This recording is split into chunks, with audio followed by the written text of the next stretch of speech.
Hello everyone, my name is Sarika Shukla and I'm a soft skill faculty at Access Colleges as well as UCI Digital. So today I've brought a session on communication skills and we will talk about writing skills today, and the session is all about email etiquettes. So email etiquettes के बारे में बात करेंगे. Etiquettes तो आप सबको मैं पहले के सेशंस में ही बता चुकी हूँ कि these are set of manners, but आज जो एटिकेट्स की बात हो रही है they are all about writing skills, they are all about emails.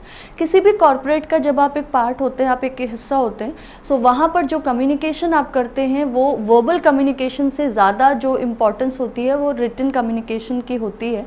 And communication skills में आपने पढ़ा भी होगा, there is one technique that is LSRW, that is listening, speaking, reading and writing. ये जो टेक्निक है ये कम्युनिकेशन का एक इम्पॉर्टेंट पार्ट है जिसमें लिसनिंग स्किल्स आती हैं, स्पीकिंग स्किल्स आती हैं, रीडिंग स्किल्स आती हैं, राइटिंग स्किल्स आती हैं.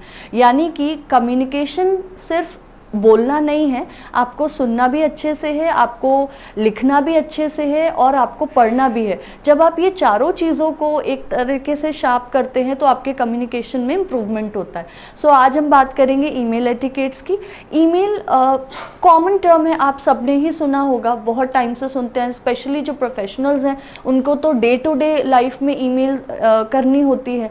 स्कूल टाइम से आप एप्लीकेशन लिखते थे, राइट? अभी क्या है, जब आप प्रोफेशनल हो जाते हैं तो वो एप्लीकेशन किस में चेंज हो जाती है?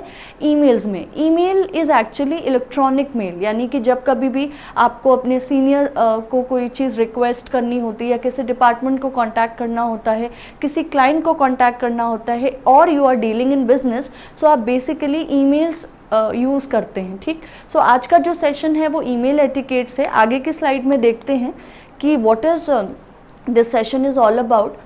आज we are going to talk about email etiquettes, यानी कि ऐसे पॉइंट्स जो आपको ध्यान रखने हैं जब आप ईमेल लिखने के लिए जाते हैं. तो सबसे पहले आपको ध्यान रखना है be concise and to the point. See, email writing and letter writing दोनों डिफरेंट चीज़ें हैं, right? And email writing and application writing भी डिफरेंट है. यानी एप्लीकेशन और लेटर में आप जितना डिस्क्रिप्टिव लिखते हैं उतना डिस्क्रिप्टिव आप ईमेल राइटिंग में नहीं जाते. As you can see the very first point, be concise and to the point.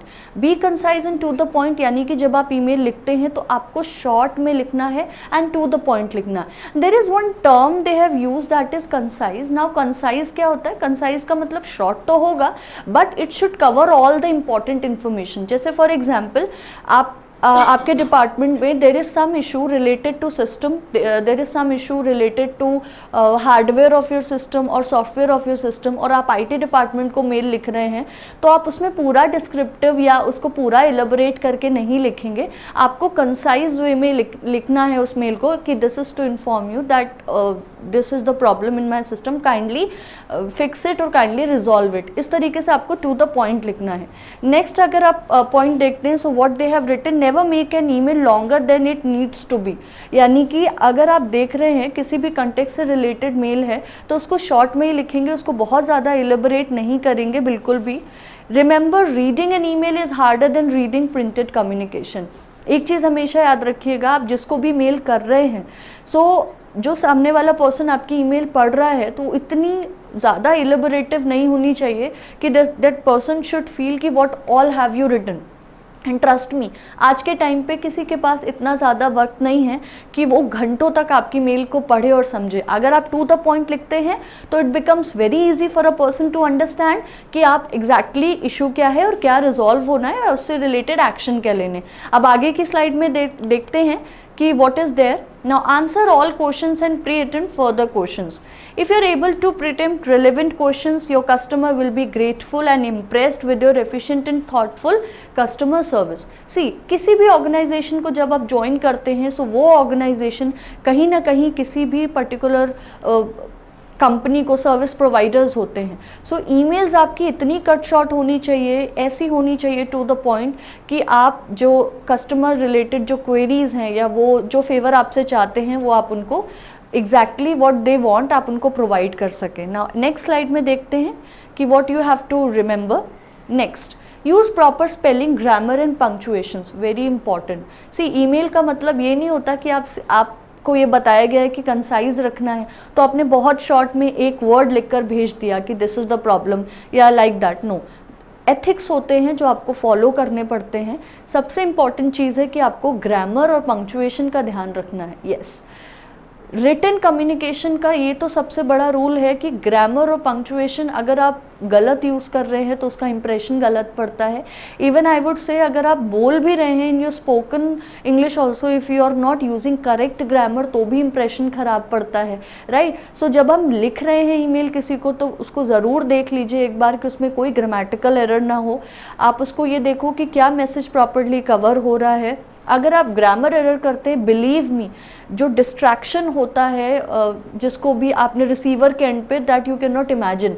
So grammar error देख लेंगे, स्पेलिंग चेक। सी, बहुत ज़्यादा आपको परेशान होने की ज़रूरत नहीं, बिकॉज जो भी आप डोमेन यूज़ करते हैं, चाहे आप जीमेल यूज़ करें, याहू मेल यूज़ करें, या जो भी आप यूज़ करेंगे, ठीक है, डोमेन, उन सब में स्पेलिंग चेक का ऑप्शन रहता है और आपको वो कलर से हाईलाइटेड होता है। You need to just recheck it, right. Next slide में देखते हैं what is there now. Do not attach unnecessary files.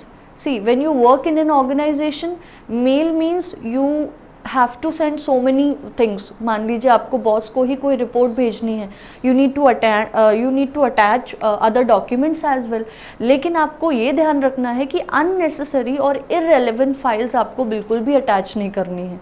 See, by sending large attachments you may clog the recipient email system. अच्छा, जो आप generally email, Yahoo mail आप use करते हो, अगर आप पर्सनल डोमेन पे देखेंगे तो उनका यूसेज और उनका जो तरीका होता है वो डिफरेंट होता है।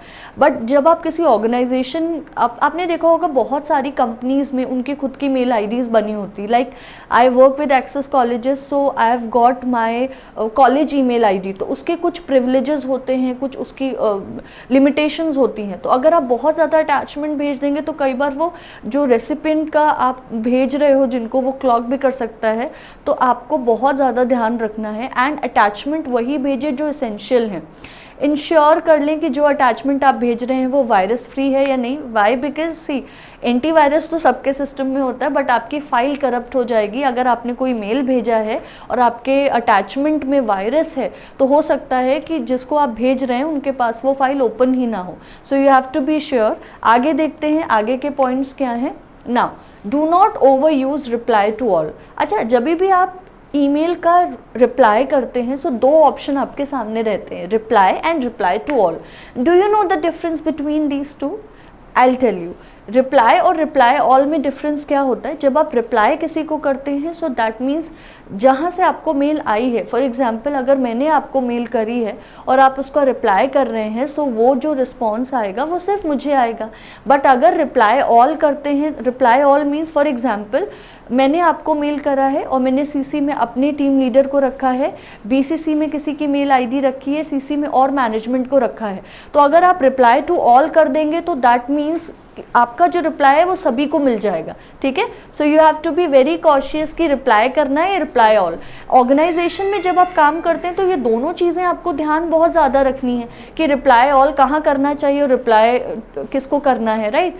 Next is take extra care when the reply contains email groups as the same consist many IDs. अब जैसे आप किसी कॉलेज में काम करते हैं या किसी ऑर्गेनाइजेशन में काम करते हैं, वहाँ पर एचआर डिपार्टमेंट की तरफ से ग्रुप्स बने होते हैं हर एक डिपार्टमेंट के, because it is not easy to send one mail to the whole organisation. तो they what they do is they basically make groups, ठीक है। तो उस पर वो भेजते हैं। आपने रिप्लाई ऑल कर दिया तो आप ये सोचो कि आपका जो रिप्लाई है वो पूरे सभी को, सारे डिपार्टमेंट्स में चला जाएगा। तो इस चीज़ का ध्यान रखेंगे। आगे देखते हैं ईमेल एटिकेट्स में क्या है। Try to use a subject line that is meaningful and convey the purpose of your email. Very important thing. जैसे आप जब लेटर भेजते हैं तो लेटर में जो एनवेलप आप यूज़ करते हो, सो बेसिकली उस पर आप जो भी आप यूज़ करते हैं, लेटर अंदर क्या है, एनवेलप में व्हाट यू आर राइटिंग वो मैटर करता है। इन द सेम मैनर जब आप किसी को मेल भेज रहे हैं तो उसकी सब्जेक्ट लाइन बहुत ज़्यादा मैटर करती है। आपको पता है बहुत सारी ऑर्गेनाइजेशन में जब आप मेल करते हैं, मान लीजिए you are applying for a job और आपने प्रॉपर एक सब्जेक्ट लाइन नहीं लिखी है, सो व्हाट हैपन्स, कई बार आपका जो मेल होता है वो स्पैम में चला जाता है, वो पहुँचता ही नहीं है जिनको आप भेज रहे हैं। सो आपको ये ध्यान रखना है कि सब्जेक्ट लाइन बहुत मीनिंगफुल होनी चाहिए चाहिए एंड कंसाइज होनी चाहिए। ये नहीं कि सब्जेक्ट लाइन आप 2 लाइन की लिख रहे हो। जैसे फॉर एग्जांपल आप अप्लाई कर रहे हो ट्रेनी इंजीनियर की पोजीशन के लिए, तो सब्जेक्ट लाइन क्या होना चाहिए, application for the post of trainee engineer, या रिगार्डिंग रिक्रूटमेंट, या फॉर एग्जांपल अगर कोई इशू है, अकाउंट्स इशू है तो related regarding accounts issue, account number, like that. तो आपको ना बहुत ज़्यादा कंसाइज और बिल्कुल to the point subject line use करना है। आगे बढ़ते हैं। Avoid using urgent and important, ये बहुत ज़रूरी चीज़ है जो आपको ध्यान रखना है। कई बार ना लोग ये सोचते हैं कि ASAP लिख देने का मतलब है कि रिस्पॉन्स आ जाएगा एंड कहीं भी आप यूज़ कर सकते हो, बट आपको ये चीज़ ध्यान रखनी है कि अवॉइड करना है बहुत ज़्यादा अर्जेंट इंपॉर्टेंट। जहाँ पर अर्जेंट है, जहाँ पर इंपॉर्टेंट है, आप वहीं पर लिखिए। आपने फॉर एग्जांपल किसी को मेल किया, like you are working in mechanical department and you need some favour from IT department, so आप अगर आपको लग रहा है कि वो रिस्पॉन्स अर्जेंट है तो ही आप उसमें लिखेंगे, अदरवाइज नहीं लिखेंगे।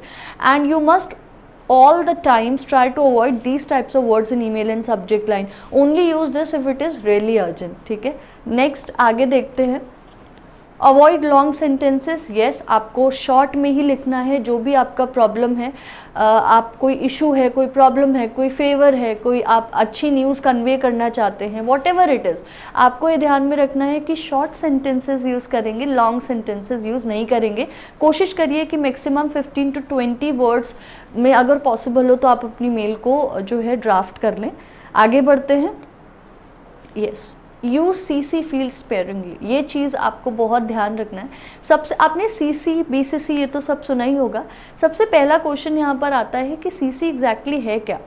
CC जब आपको पता लग जाएगा then only we can talk about it कि आपको CC यूज़ कैसे करना है। CC का मतलब होता है कार्बन कॉपी। जब भी आप किसी को मेल करते हैं तो आप देखेंगे टू में आप मेल ID लिखते हैं, टू के बाद CC होता है, CC के बाद BCC, देन आपका देर इज़ अ बॉक्स जिस पे आप कंपोज करते हैं अपनी मेल को। तो बेसिकली CC का जो यूसेज है वो कब यूज़ करते हैं आप, CC में वही मेल IDs लिखी जाती हैं जिनको आपको इन्फॉर्मेशन देनी है। हर किसी की मेल ID आप CC में नहीं लिखते। फॉर एग्जांपल आपको अपने टीम लीडर को मेल करना है, ठीक है, और टीम लीडर के साथ जो आपके मैनेजमेंट का कोई पर्सन है उनको सिर्फ इन्फॉर्मेशन देनी है कि आपने कोई मेल अपने टीम लीडर को किया। सो आप 2 में किसकी मेल ID लिखेंगे, 2 में मेल ID आप लिखेंगे अपने टीम लीडर की, और CC में मेल ID लिखेंगे some of the mail ID from management. दूसरा एग्जाम्पल, मान लीजिए आप किसी ऑर्गेनाइजेशन में काम कर रहे हो और आपका कोई क्लाइंट है, उसको आपको मेल करना है कोटेशन ऑफ एनी प्रोडक्ट। तो आपने उस क्लाइंट को मेल किया, 2 में उस क्लाइंट की मेल ID लिखी, और CC में आप मेल ID किसकी लिखेंगे, अपने सीनियर की, so that person is informed कि आपका क्या कॉन्वर्सेशन चल रहा है। लेकिन ध्यान रखना है कि CC में किसकी मेल ID आप लिख रहे हो। CC में जिसकी मेल ID आप लिखते हैं that person doesn't have to take any action. 2 में जिसकी मेल ID आप लिखते हैं यानी कि उस पर्सन को एक्शन लेना है, उस जो भी आप प्रॉब्लम उनके साथ शेयर कर रहे हैं, बट CC में मतलब you want to inform that person about that situation. ठीक है ना। Do not write in capitals, ये भी आपको ध्यान रखना है। कई बार आप बिल्कुल ध्यान नहीं दे पाते, आप मेल लिखना शुरू करते हैं, सारे लेटर कैपिटल्स में हो जाते हैं, ये सब स्मॉल में हो जाते हैं। डू यू नो ये कैपिटल स्मॉल लेटर्स जो आप स्कूल टाइम से पढ़ते आ रहे हैं वो ईमेल राइटिंग में भी उसकी कितनी इंपॉर्टेंस है। अगर आप सारे पूरी मेल को कैपिटल्स में लिख देते हैं, it shows rude approach of yours, right, या और ये शो करता है जैसे कि इस पर लिखा है ना, it shows that you are shouting. So सारे लेटर्स आपको कैपिटल नहीं करना है, ध्यान रखना है इस चीज़ का। ठीक है, आगे बढ़ते हैं। Now I have brought some sample emails with me, वो एक बार आप देख सकते हैं इन दिस मैनर। ये आप जहाँ से मेल जा रही है, एज यू कैन सी 2 में there is a mail ID of yahoo.com, subject like invitation for participation in JCD ICL2, then we are please to inform. इस तरीके से आप जो यूज़ भी करते हैं ना मेल में जो सेंटेंसेस, वो भी आपको ध्यान रखने हैं कि जो आप बोलते हैं वैसा आप लिख नहीं सकते, right. So you can see email here. Next is this, fine, okay. So I hope that I have cleared all the points related to email writing, email etiquettes basically, and I'm sure if you're going to use these etiquettes, they are going to be very beneficial for you. So That's all about this for this session. Thank you so much.